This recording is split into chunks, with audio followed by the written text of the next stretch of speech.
Hello there everyone and welcome to the channel. Today I am making an announcement regards Cold War conflicts, which to this day is still a sought after game. I've seen a video from 2 years ago and everyone is asking for the download, so I've took the time to make a fully English version available with no CD, because that's what the game requires. Now, I've made the campaigns of Egypt, Israel, North Korea and America all available in English, along with the single missions. I've also included a copy of the Suez Salient map made by Comrade Chemo, which is a really nice one-on-one or two-on-two battle for a town. We've played one or two times on the channel. And of course you have the pack of single missions that were never released. Now some are in German, some are in English. I do have a few patches as well, but I'll have to go and check which ones I've got. But I'll link everything in the description. And that is pretty much it. Cold War Conflicts is a great game, and it's just set in the height of the Cold War. And you have basically two sides of two different conflicts. They completely missed out Vietnam, even though it's called Asia on Fire, so that doesn't make too much sense. Now, you have an Arab coalition campaign under the name of Egypt, but you will be playing as the Syrians too.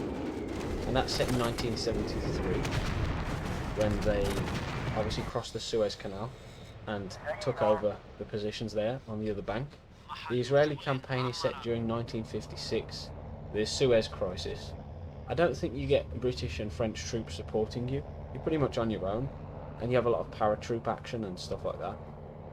The North Korean campaign is probably the most difficult. You're stuck with World War II weaponry against the Americans and their jet aircraft. So you have to make do with what you have, T-34s, IS-2 tanks. And the American campaign is the lamest in my opinion. It's just like meh.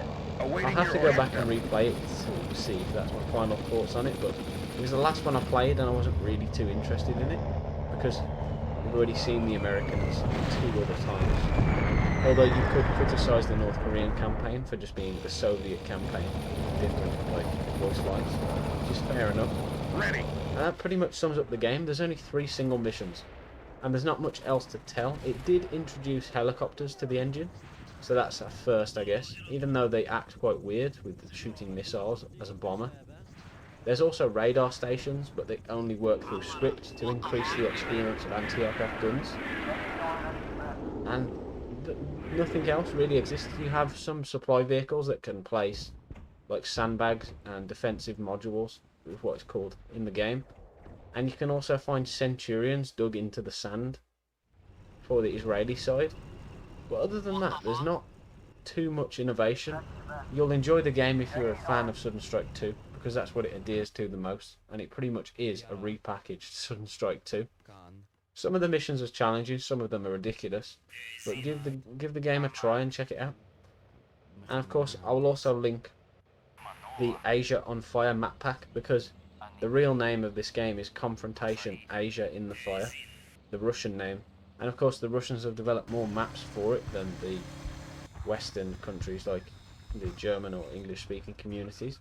There's like 60-80 maps, and there's also a few mods, but we'll delve into them in another day. For now we'll keep it classic and we'll keep it Cold War Conflicts, and I'll post the link in the description. So thank you for watching this short summary of the game.